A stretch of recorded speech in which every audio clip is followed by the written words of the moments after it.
Bienvenue pour cette présentation « Comment vous libérer de vos dettes ». Tout d'abord, je vais vous demander, lors de cette présentation, de participer. Et oui, même si vous êtes assis devant votre écran, participez pleinement, car en répondant aux questions que je vous pose, vous vous engagez et vous tirerez bien plus de bénéfices de la formation d'aujourd'hui. Répétez les phrases quand je vous le dis. Jouez à fond, levez la main. Quand vous êtes d'accord, engagez votre corps et dites-le. Cela vous aidera à intégrer le contenu. Testez-le. Ne croyez pas toujours ce que je vous dis, ou ce qu'une autre personne vous dit, car tout ce que je dis part de mon point de vue, de mon expérience. Vous pouvez essayer ces principes, soyez ouverts à l'apprentissage. Après, vous pouvez jeter ce qui ne fonctionne pas pour vous. Notez, prenez des notes. En effet, en notant, vous engagez encore votre corps, et cela vous permet de mieux apprendre ce que nous voyons aujourd'hui. Aujourd'hui donc, comment sortir des dettes pour toujours ? La statistique actuelle pour les personnes de plus de 65 ans sont les suivantes. 45% vivent avec un proche car n'ont pas les moyens de vivre seuls. 30% dépendent d'une institution de charité. 23% doivent continuer de travailler. Seulement 1% vivent une vie viable et 1% sont totalement indépendants financièrement. Qui voulez-vous être ? Qui voulez-vous être à 65 ans et peut-être même avant ? Donc aujourd'hui, je vais vous apprendre à vous libérer de vos dettes. La première chose à faire, prenez vos cartes de crédit et mettez-les de côté. La deuxième, on va faire un petit calcul des dépenses qui sont peut-être pas si nécessaires que ça. Un repas de midi à l'extérieur tous les jours, 10 francs par jour. Une soirée, repas en soirée une fois par semaine, 50 francs. Tous les jours un café chez Starbucks, 4 francs. Une soirée en discothèque, 40 francs une fois par semaine. Je ne sais pas ce qui s'est passé avec tout mon argent. 200 francs par mois. 200 francs que vous ne savez pas. Vous ne savez pas comment vous les avez dépensés. Donc c'est important de savoir comment vous dépensez votre argent. Si on fait le total, ça représente quand même 11 140 francs par année. Divisé par 12, environ 900 francs par mois. Ces 900 francs, gardez le montant, on va l'utiliser plus tard.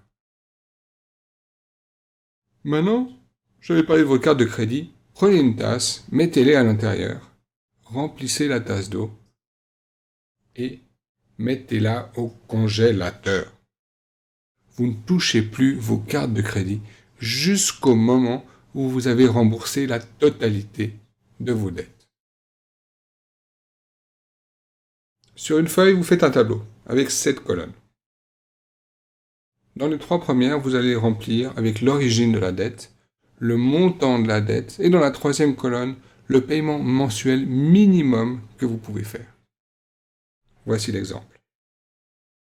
Une hypothèque à 150 000 francs, avec un paiement mensuel de 1100 francs, une dette de Mastercard de 1700 francs, paiement minimum 60, Visa, etc., etc., une bourse d'études, un leasing de voiture, peut-être un TV, et peut-être des crédits encore à la consommation. Donc ça nous fait une dette totale d'environ 185 500 francs. Un paiement mensuel de 2300 francs. Maintenant, ce que nous avons besoin de faire, c'est de prioriser ces dettes.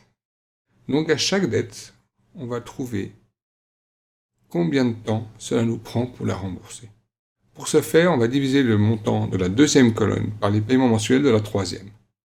Ça nous donne un chiffre qu'il faut reporter dans la 4e colonne. Il n'y a pas besoin, dans ce système, de tenir compte des taux d'intérêt. Donc on obtient, par exemple pour la voiture, 13 500 francs divisé par 700, environ 19 mois pour rembourser. La bourse d'études, 13 000 francs, 150 francs par mois, 86 mois pour rembourser. Ça va nous donner différents chiffres, et on va commencer par prendre la dette la plus petite. Donc dans notre cas, la voiture. On va prendre cette dette la plus petite, et lui donner la priorité dans le remboursement. On voit dans notre tableau, la première dette à rembourser sera la voiture, la deuxième, le crédit à la consommation chez Manor, la troisième, la carte de crédit Visa, la quatrième, la TV, la cinquième, la Mastercard, la sixième, la bourse d'études et la septième, l'hypothèque. Donc, qu'allons-nous faire avec cette première dette que nous devons rembourser? Dans ce système, nous avons besoin d'un accélérateur. L'accélérateur, c'est ces 900 francs d'économie que nous pouvons faire. Et oui, pendant un certain temps, il faut que vous fassiez le nécessaire pour avoir un accélérateur. Et ces 900 francs sont ce dont vous avez besoin. Donc nous allons utiliser l'accélérateur pour le paiement d'une des dettes. On va commencer par la voiture et on fera un paiement mensuel de 1600 francs, donc de 700 plus 900, à la place des 700 francs. Et nous continuerons bien sûr à payer toutes les autres avec un paiement minimum mensuel. Donc cela nous donne pour le premier mois un paiement de 1600 francs pour la voiture, de 50 francs pour Manor, de 100 pour la TV, de 150 pour la bourse d'études, de 140 pour Visa, de 60 pour Mastercard et de 1100 pour l'hypothèque. En le faisant comme ça, nous allons rembourser la voiture en 9 mois. Après ces 9 mois, qu'allons-nous faire? Bien sûr, prendre la dette suivante. Donc la dette suivante sera celle de Manor.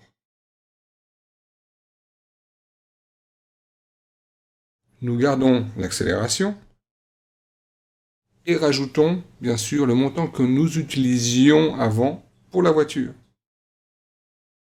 Donc le 10e mois, nous allons payer 1650 francs pour la dette de Manor, qui sera remboursée juste en un mois. 100 francs pour la TV, 150 pour la bourse d'études, 140 pour Visa, 60 pour Mastercard et 1100 pour l'hypothèque. Comment avons-nous trouvé ces 1650? C'est les 700 francs de la voiture, les 900 francs d'accélérateur et les 50 francs que nous payions à l'époque déjà pour notre dette à la consommation. Le 11e mois, dans cet exemple, nous allons continuer avec la dette suivante. Cette fois-ci, nous allons rembourser la dette de Visa. Et en 2 mois, en ayant un paiement de 1790 francs par mois, nous allons rembourser cette dette. Donc ces 1790 sont les 1650 que nous utilisions pour rembourser la dette de Manor, plus les 140. Bien sûr, vous avez de l'argent un peu plus que nécessaire, parce que nous prenons des chiffres ronds et les dettes ne correspondent pas obligatoirement exactement à ce que vous mettez de côté. Cet argent, utilisez-la, quand il y a un dépassement de trop, pour la dette suivante. Est-ce que ça fait du sens?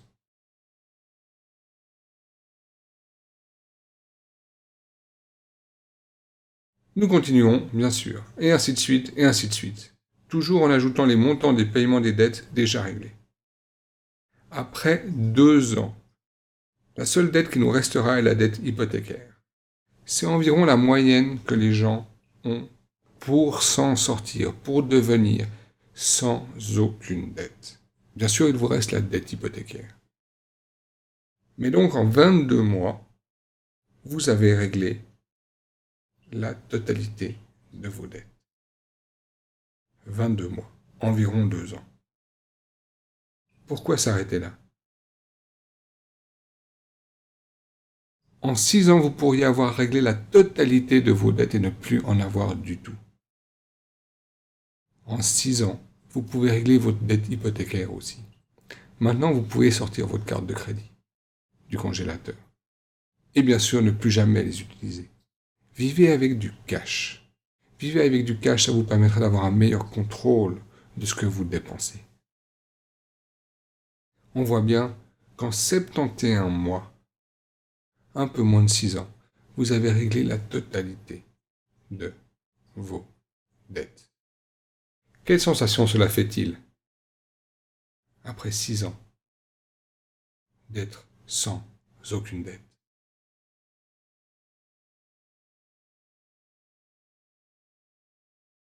Est-ce une sensation de liberté? d'abondance, de richesse. Et oui, vous avez réussi. Vous êtes devenu sans aucune dette en environ 6 ans. Maintenant, pour vous aider dans ce cheminement, il faut vous poser 10 questions. Tous les jours, posez-vous ces 10 questions. La première, que suis-je en train de faire aujourd'hui pour obtenir ce que je veux? Est-ce que je respecte les lignes directrices que je me suis données? Est-ce que le comportement que j'ai maintenant améliore ma situation et me dirige vers ce que je veux, ou suis-je en train de faire juste ce qui m'arrange? Qui dois-je devenir pour avoir du succès? Qui dois-je devenir pour avoir le succès que je veux? Est-ce que je dois changer? Est-ce que je dois changer mon comportement, ma façon de penser, ma façon d'être? Suis-je réellement en train de m'améliorer ou suis-je juste en train de faire le minimum? Et oui, il faut s'améliorer, il faut changer, il faut aller de l'avant. Il faut apprendre de nouvelles choses peut-être pour se sortir d'une situation qui vient de mon comportement passé. Car si je garde le même comportement, je vais arriver aux mêmes situations. Donc que suis-je en train de faire pour m'améliorer? Comment la personne que je veux être, cette personne qui sera libre de dettes, qui vivra dans la fortune, l'abondance, la richesse, comment est-ce que je veux être et qu'est-ce qu'elle ferait dans ma situation actuelle? Imaginez la personne que vous voulez être. Qu'est-ce qu'elle ferait maintenant dans la situation que vous vivez? Si mon conseil d'administration pouvait voir mon niveau d'effort, de concentration et d'intensité, recevrais-je une augmentation ou serais-je licencié? Imaginez que vous dirigez votre vie. Mais au-dessus de vous, il y a un conseil d'administration. Donc vous dirigez, vous faites ce qui est nécessaire tous les jours pour vivre votre vie. Et ce conseil d'administration est là et vous suit, vous regarde, vous voit faire les choses, vous suit toute la journée. Est-ce qu'à la fin de la journée, ce conseil d'administration voudrait vous augmenter ou vous licencier en tant que directeur de votre vie? Qu'est-ce que vous ne voyez pas? Peut-être ratez-vous quelque chose, peut-être manquez-vous d'informations. Ayez une autre façon de voir les choses. Regardez sous un autre angle. Prenez de l'aide peut-être. Engagez un coach, engagez quelqu'un pour vous aider, pour avoir une vision extérieure. Ou demandez à des amis ce qu'il faut faire. Apprenez à regarder ce que vous ne connaissez pas. Êtes-vous prêt à accepter les conséquences de ne pas changer? Si vous continuez avec les mêmes habitudes, que va-t-il vous arriver? Simplement, vous allez obtenir les mêmes résultats que vous aviez avant. Les résultats qui vous ont mis dans les dettes. Donc si vous ne changez pas, ne vous attendez pas à que votre vie change.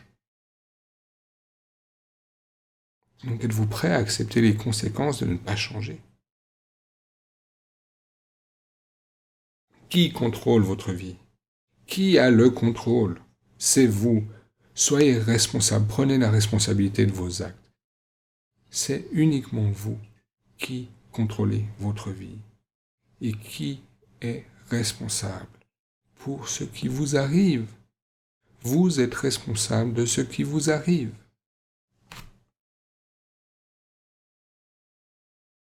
Suis-je prêt à faire tout ce qui est nécessaire pour atteindre mon objectif? Êtes-vous réellement prêt à faire tout ce qu'il faut pour atteindre votre objectif? Pas juste le minimum, réellement ce qu'il faut. Posez-vous ces 10 questions chaque jour.